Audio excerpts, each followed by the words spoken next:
Kels would have been it, but he's always been Kelsey. They've always been Kelsey. And I've always been Zegura my whole life. And you've always been Zegura. So I guess that is believable. That, to me, is believable. You have presented a believable case to where I could go, okay, I see how that happened. But I reject the fact that anyone has ever called them the Kels boys, and then all of a sudden it just happened when they become good football players, they became Kelsey, and they never changed it. Correct. Right. My thesis is that amongst each other, you make a good case. That's what it was, and it was just easy. Kelsey. This is one of all of your on trial. This is up there. It's a very good case you've laid out. You didn't lead any witnesses. Yeah, this is you're coming along, young Zegura. I was the witness. Young Zegura, you're coming along. Yes. Yeah. I feel like you're going to get some run out of that. You might drop that at some critical moments when we really have to step up. I just have to make sure. I'm just going to have to get used to it in my mind's eye a little bit so that it flows naturally, because when I drop it, I can't butcher it. Right. So I'm going to have to get used to saying it. I'm going to have to get used to saying it before, because if you blow it, then it's it's done. It's done at this point. All right, so we've got tight end rankings, which is how Travis Kelce's name came up.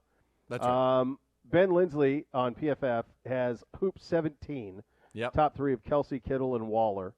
Fowler, which is the one where he goes around and – go ahead. How about number 4? Number 4 best tight end in the league. Well, first of all, I mean, I don't even know if he's a tight end. He's just kind of he's like a big slot receiver is what I think they're going to do with Kyle Pitts. But I mean, he's going to be a monster. He's going to be a monster. But they have Pitts number 4. Yeah. Fowler's, he surveys the coaches, the scouts, the players, all of that. He has Kittle, Kelce, Waller. That's the 3. Hoop gets an honorable mention. They say one NFC scout about Hoop says solid and dependable, good hands, limits mistakes, great for that offense. Not a guy who takes you out of your game plan. Gibby wants to know, where would you rank Austin Hooper? Is Mark Andrews the best tight end in the AFC North? Because everyone has him in their top 5 in the league. Would you put Kyle Pitts in the top 10 in the NFL? We did that with the quarterbacks. I thought that was lame. Like when they rank quarterbacks, ahead of like Fields better than Goff. Come on. Right. Like I like Justin Fields a lot. Goff quarterbacked the team to a Super Bowl. It was actually really good. Right. So that to me is nonsensical.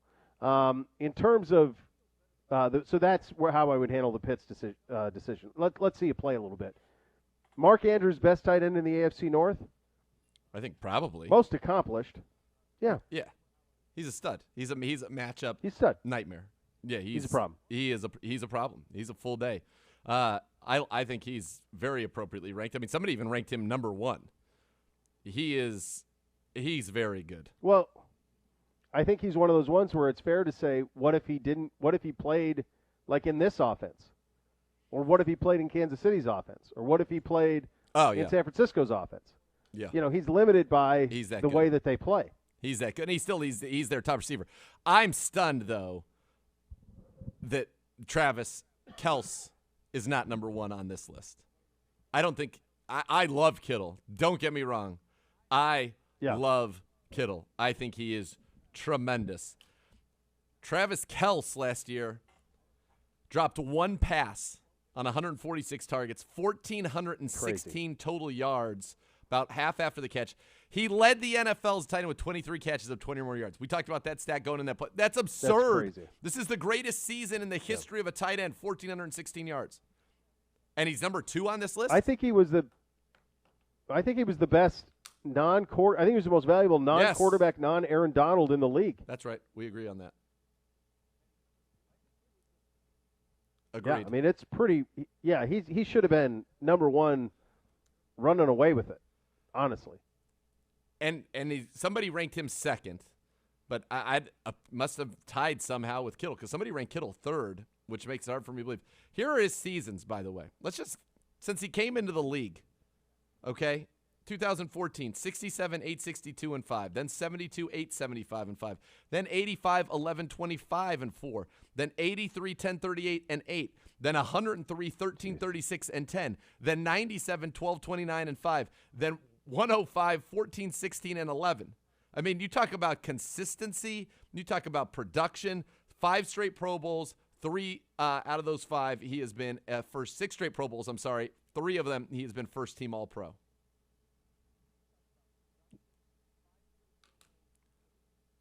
Like Kittle, he's going to be a Hoff.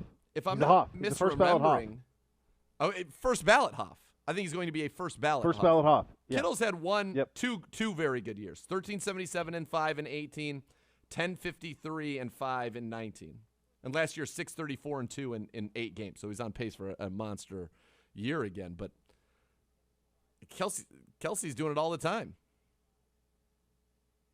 Yeah, he's pretty remarkable. Absolutely remarkable. All right, we'll get you an update on the Open Championship leaderboard. We've got 3 players to build around in the AFC North from PFF at the bottom of the hour as well. You'll listen to Cleveland Browns Daily on 850 ESPN Cleveland.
You know, guys, when you're dedicated to bringing the best value to your customers, you've got to do a little work. So when it comes to mattresses, my friends at Northeast Factory Direct outdid themselves. They searched the entire country to find the best factory with the best warranties.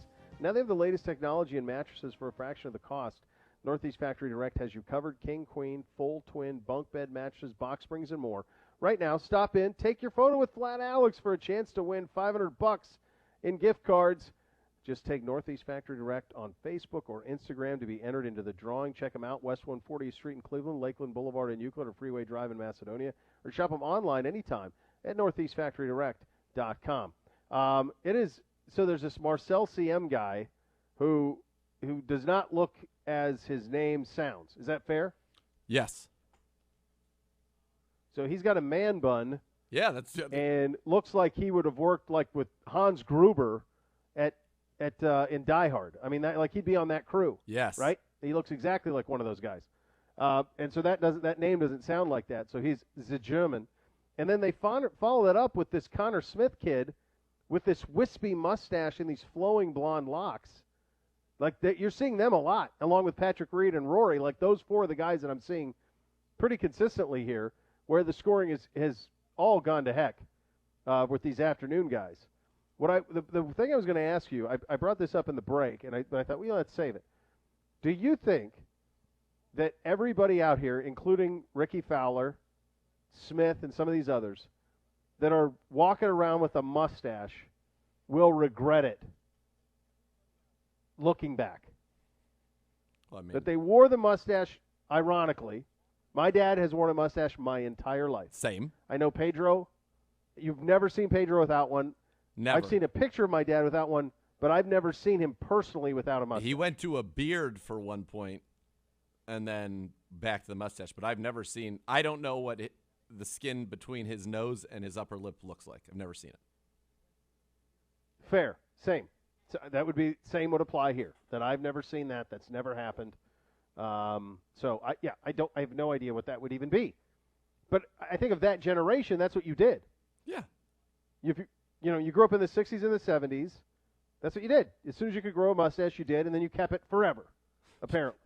But, do you think these guys will live to regret it? Do you think they'll look back and go, okay, that was a little silly? I don't think it's great on Fowler, but some people like that, the ironic, the hipster mustache. I think I'm fine with it. I think I like it's another way for expression. I think they may at some point. I think they'll more look back at it and laugh, and they'll say that was a good time. Like, that was funny when I did that. Did you ever do that for Movember? I know you did the beard, like you did the no shave November. But did you ever do the mustache? One time after I had the beard, I just shaved. Before I finished shaving, I shaved and just left what was of the mustache. It looked absurd on me. I looked ridiculous. So that was quick. Did you walk around with it, or just like in the house? Just for Miss K, just in the house. Yeah, never left the house with it. Yeah. So I did the same. I shaved off the beard, kept the mustache. In the morning, the wife hated it. I mean, just couldn't have hated it anymore. The kids loved it. So I left it for the day, just to, and honestly didn't even really think about it, and was at a store that evening, and I saw a reflection, and was taken aback at how awful it looked. Forgot that I had it still on, that I still had the mustache on at this point. So it lasted one day for me. That was it. Yeah. No, it's not for me. It's not for me. It's not a good look. It's a tough look. And yet I can't imagine my dad without one. I can't. It's just because I've only seen it in photos. I'd like him to. I mean, you're right. I've seen it in photos when my dad was in high school and looked like he could be wanted for murder. I mean, he was a pretty rough-looking young man. He looked crazy. But that's it. Yeah. It's pretty wild. Is there anybody on this board? I guess Marcel CM with the man bun is tied for 9th. But everybody else was in the morning. Yeah. And then Tuesdays and Spieth have been in forever. Bobby Hebert. Harmon's been in forever. Bobby Hebert played in the afternoon as well. Is his real name Bobby? Benjamin. But I'm going to call him Bobby. I think he's Bobby Hebert to me. That's right. It's like in Mean Do you know who Girls. Bobby Hebert? That's right. I'm going to call you Caddy. Do you know what Bobby Hebert's son is named? Robbie Hebert? No, I think it's Jim Bob. Jim Bob Hebert? Pretty sure. Bobby Hebert was the quarterback who unceremoniously replaced Jeff George after Jeff George and June Jones had their falling out in Atlanta. So I'm not a Bobby Hebert fan. Oh, that's right. T-Bob Hebert. I like T-Bob. Yeah, T-Bob, and then his other son is Beau Hebert with an X, spelled like mine except with an X at the end. That's pretty strong. Yeah. He loved his time in New Orleans, clearly. Well, I think pretty clearly I think he's native. Yeah. Oh, is he from the New Orleans area? Pretty sure he's. Okay. Yeah, he's from Kenner, Louisiana. Okay, perfect. Yeah. Yeah, he's from. I'm pretty sure. He's actually from Cut Off, Louisiana. His kids were born in Kenner. Went to Northwestern State. Yeah, he's Cajun through and through. I love it. Yeah, that's very good. Who do you like here after round one? Who do you like where we're at as we finished round one here? I mean, you gotta like Spieth being near the top of the leaderboard is good for him. Louis Oosthuizen's playing great. Stuart I like Sinks, a little Justin Rose. He's won an Open. You got Webb Simpson there. Of course, you love Justin Rose. Scotty Scheffler's played a lot of good golf. Morikawa's there. Dustin Johnson at 2. Serge at 2. They're all in the mix. My one trip to Scotland was when Sergio lipped out and had to go to a playoff and lost. But had he made that putt on 18, obviously he would have been the Open champion. Tommy Fleetwood's always dangerous, too. He always plays well there, Yeah. Yep. For the longest time, I thought he was Mick Fleetwood's kid.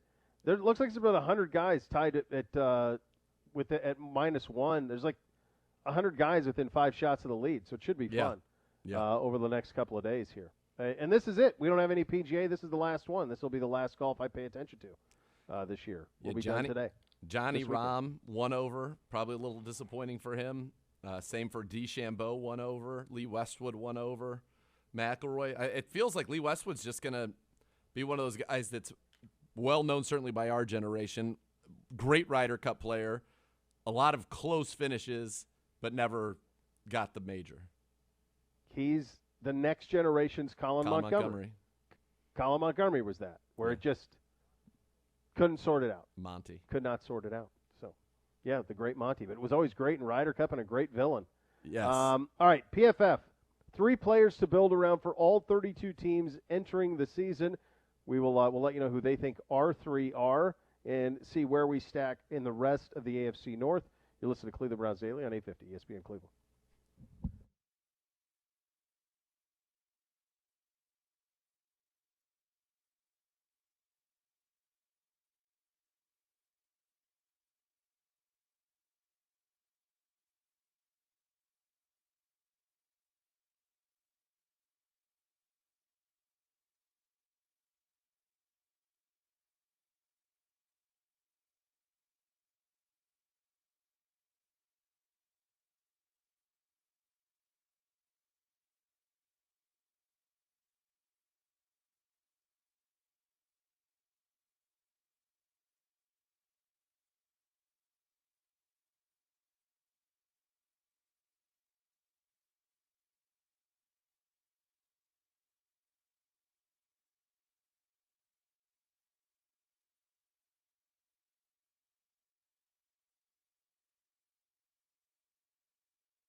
right, welcome back into Cleveland Browns Daily. If you're sick and tired of your outdated kitchen, it's the perfect time to upgrade to a new modern design.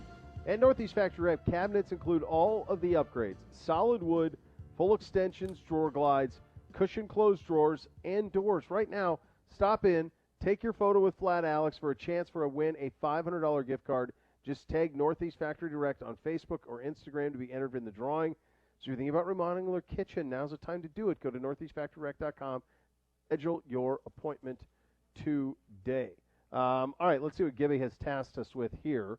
Before we get that, though, obsessing over something like football certainly can be a problem.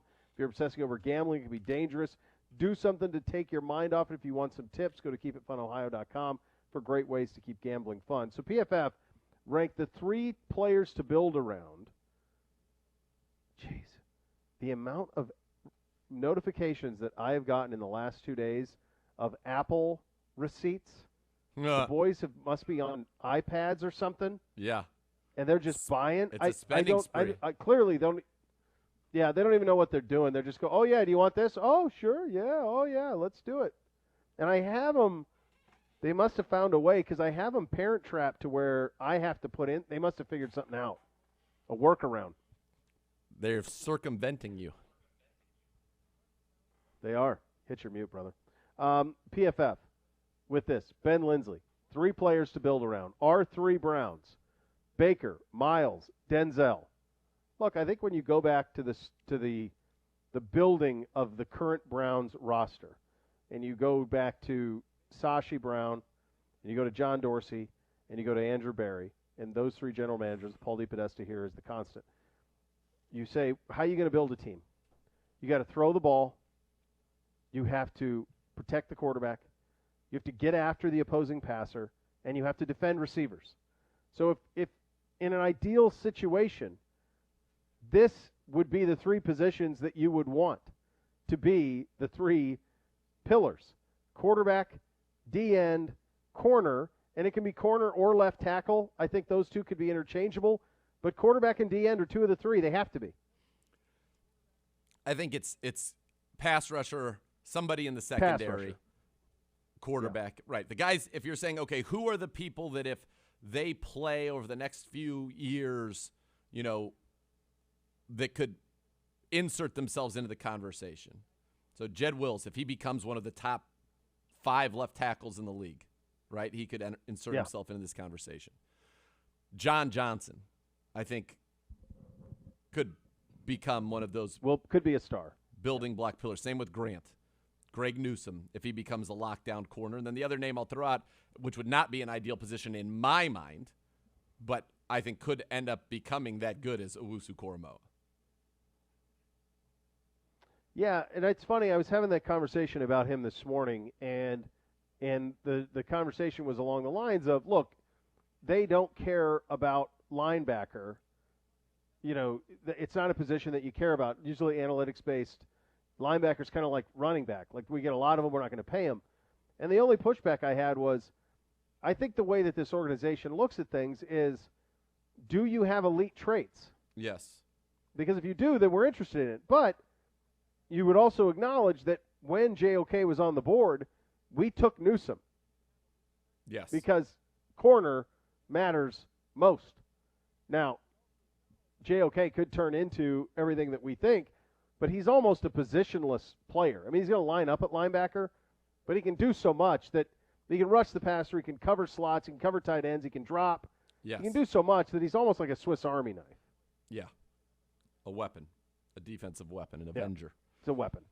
But those are the 3 that you want it to be. And people will probably say, well, how are you not mentioning Nick Chubb or Kareem Hunt? They're that good. That's just, you don't want to have a team built around a running back. Now, the one, and I'm sure when you go down to the Tennessee Titans, they might be the only team that is built around a running back. For example, New Orleans Saints doesn't even list, and I'm surprised they don't have Lattimore on there, but don't even list the great Alvin Kamara there. Who do they have for New Orleans? Mike Thomas, which surprises me a little bit, given just last year seemed to be a little bit tough for him. Right. They've got Michael Thomas. They have got Ryan Ramczyk, the tackle, and safety Marcus Williams. I'm surprised Lattimore's on. I know he didn't have his best season. Yeah, for example, this is so to put it in context. For Tennessee, they've got A.J. Brown, Jeff Simmons. Remember how much we liked him? But that was a steal for them with coming off that injury. And Kevin Byard, who's their safety. That's an excellent safety. Yeah, so that's it. It's just you a franchise cornerstone and someone to build around can't be somebody, and the running back shelf life is just short in today's NFL. It's just a short shelf life. And I think receiver could end up being in a similar spot. Yep. Just with the amount of incredibly talented players that are coming into that position. So you go around the AFC North, and these are their three players for everybody. So for Baltimore, it's Lamar, Ronnie Stanley, Marlon Humphrey. So quarterback, tackle, corner. Cincinnati, Burrow, Chase, and Bates. Bates was really good. Really, really good last year. But Burrow and Chase, receiver and quarterback. So receiver's not ideal. Well, that's not ideal. I think a lot of people would say that the 5 most important positions in the league are quarterback number 1, far and away. Then it's going to be, the next 3 would be pass rusher, defensive back stud, whether that's corner, safety, whatever, superstar, pass protector, and then 5, I think they would tight end in a Kels level tight end, elite tight end, elite wide receiver are also. Your point yesterday, though, is that, and I would say as the game moves on now, getting that mismatched tight end might even be more important than a true number 1 on the outside. Yeah, I think so. That doesn't mean that when, Julio Jones were to come into the league, that's an attention getter, and that's a game changer. And maybe Jamar Chase becomes that for Cincinnati, where he is that great. I mean, we saw what Jefferson did, and he was not even thought of the way that Jamar Chase was. So Chase may be, a Steve Smith type player, where he's that dominant, like Steve was during his time in Carolina. He may end up becoming that. Pittsburgh, it's T.J. Watt, Minka Fitzpatrick, and Chase Claypool. Top 2 are pretty darn good there. Yeah, no quarterback, though. No quarterback, no. Only team in our division to not have their quarterback represented in their building. That's why, they are, I think when you look at their roster, they are hanging on. They're hanging on to it's amazing because they go 11-0 to start the year last year, and then it just off a cliff. And you think like what they're running back and trying to get those last drops out of what's left of Ben, and with what's around them, to me it feels like this could be a huge transition year from them, from being competitive to not. But we'll see. It's hard to go against all their history. But the roster just they've got some issues. Now, they still have great players. T.J. Watt is a great player and as good as anybody in the league. And Fitzpatrick's great. They've got some weapons. But to me, they would be, you're investing, they would be the clear 4th in this division. Yes. And, I think I would actually say us, and I feel if Burrow wouldn't have gotten hurt last year, I think they're right behind us because he showed you what he's all about. I think he's a stud. I was very impressed. Yeah. Very impressed by him. Our division is it's why it's going to be tough. Unfortunately, is that it is still a very, very good, very talented, loaded division, and depending on the career arc for Lamar, listen, if Lamar all of a sudden continues to improve as just a straight drop back passer, he's going to be incredibly tough because he won't need to run all the time. And then but he'll still have the ability, like he did against the Titans. If you remember that playoff game, they had him for a sack, and the next thing you know, he had a 55-yard touchdown run, and that totally changed that game. Completely changed that game. Yeah, and that's how they got their first playoff win. I mean, he put them on his back. Yep. No, he did. Yeah, he was so great 2 years ago, and it does feel like there's almost an overreaction and a little bit of a forgetting of how good he is. Yes. And on a week-to-week, I feel like we give him the proper respect, but he's really tough. Gibby wants to know, with regards to the Browns, you agree with these as your top 3? I do, and we even went through some of the people that you could make the case could be in that list based on how they perform, this year and coming up. I think John Johnson right now, we haven't seen him play for the Browns, but you could make the case that John Johnson would be the defensive back representative just because Denzel's great, but he's missed time, missed games. Yeah, I think that is fair. I think that's fair to do that. I don't have a problem with it. To answer Gibby's question, I think these are the three. They're the three that you want. That's why I made the point off the top. That's the way that this was drafted with these positions in mind. I think it makes sense. And I like your point on Jed, too. If he can develop the way he did as a rookie, then look out. He could play himself into this pretty quickly. Gibby wants to know, are these the top three players on the Browns or just the top three guys to build a franchise around?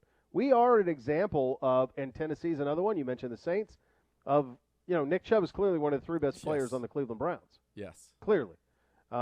He'd be right there. To me, it'd be him and Miles 1A, in terms of the best player on the Browns. It's just a matter of he plays a position where on his own team is Kareem Hunt, let alone the depth of talent around the league and the way that the position he plays is viewed compared to the way it was viewed 20 years ago. And is John Johnson one of the top three players on the Browns? I mean, the guy's been one of the best safeties in the league for 3 straight years. Yeah, just because we haven't seen him here is the only reason. And we haven't even mentioned Clowney. Is Clowney one of the best 3 players on the Browns? I don't know. Yeah. Gibby wants to know if we would change any of the top 3 for each team. In the league? No. On just in the North. In the North? I don't think so. Well, I mean, Andrews would be an interesting argument for Baltimore. I would put him in. I would have who? Yeah, I mean, Marlon Humphrey's been really, really, really good. Ronnie, I have no problem with that. Mark Andrews is definitely the next man up there. Cincinnati, I mean, if you're the Bengals with what you've done, I'm guessing you are banking on Trey Hendrickson that you just paid a lot of money to as an edge to be a building block for you on defense. He would probably be the next name you would think of. I think they need him to be, yeah. Yeah. Yep. Yeah. And then for Pittsburgh. And then Pittsburgh. They're factoring age in, which is why Cam Hayward, for example, wouldn't be listed in this. But I don't know that they've got. I have a hard time figuring out who number 4 would be. Devin Bush, maybe? Bush is the one who I thought of, but, he missed some of last year and he plays linebacker. Right. So that makes it a little tougher. Gibby wants us to rank the AFC North top 3 players counting the Browns. Us, Baltimore, Cincy, Pittsburgh. Yep. Mm-hmm. Yeah. That's right. And I think there's actually separation in this division with us and Baltimore and the other 2 right now. And that I think Pittsburgh's closer to Cincinnati than they are to us and Baltimore. If they weren't the Pittsburgh Steelers, I don't think there would be any question about it. They're the Pittsburgh Steelers, and they just find ways to have winning seasons and not have losing seasons under Mike Tomlin. And their defense is still going to be very good. But it looks like a team, and Najee Harris is, I think, going to be a huge addition for them, but it looks like a team that is definitely on the decline, and that while they are dangerous, there are questions about what Ben's going to be able to do over the course of a now 17-game season. Yeah, it is. I agree. It's pretty – that's it. It's the logo, it's the helmet, it's the history. And because of that, you give them their respect. But in terms of what they are, they're not what they used to be. And the roster has got some real issues to it. And let's remember they completely remade their offensive line. So yes. They've got a lot going on in Pittsburgh. Still so much more to come. You're listening to Cleveland Browns Daily on 850 ESPN Cleveland.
plan for this season includes buying or selling a home. Howard Hanna Real Estate Services has you covered. Visit howardhanna.com/Go Browns today. So the Open is done for the day. Louis Oosthuizen, your leader, -6. Spieth, -5. Harmon, -5. A bunch of guys at 4, 3, and a ton of guys within 5 shots. So should be a fun weekend there. Checking your sports headlines here, and most of it is pretty benign. Not a whole lot out there for you in the world of sports. McGregor knew of the fractures entering his UFC fight. Yeah, how about that? He said the UFC knew too. Look I was talking to Laurinaitis about this earlier in the week, and he said his dad always used to say that he was shocked that boxing didn't lean more into WWF at the time, but now WWE. 90 seconds. And he would always cite Hogan and say, look, it's not like he's some superb wrestler, but he could sell a fight. Yeah. It's just like these Paul kids, and I think one of them's on Next Level, coming up next. I think one of the Paul kids. But that's McGregor. McGregor could sell a fight. Yes. So it doesn't matter. They view everything in 3 fights. So it really doesn't matter what happens. It's the next fight. Let's make sure and that's what Floyd did. Floyd Mayweather could sell a fight. He sold it better. It's amazing. He was Pretty Boy Floyd to begin with. He changed to Money Mayweather. And that's when he embraced villain. That's when he started selling fights.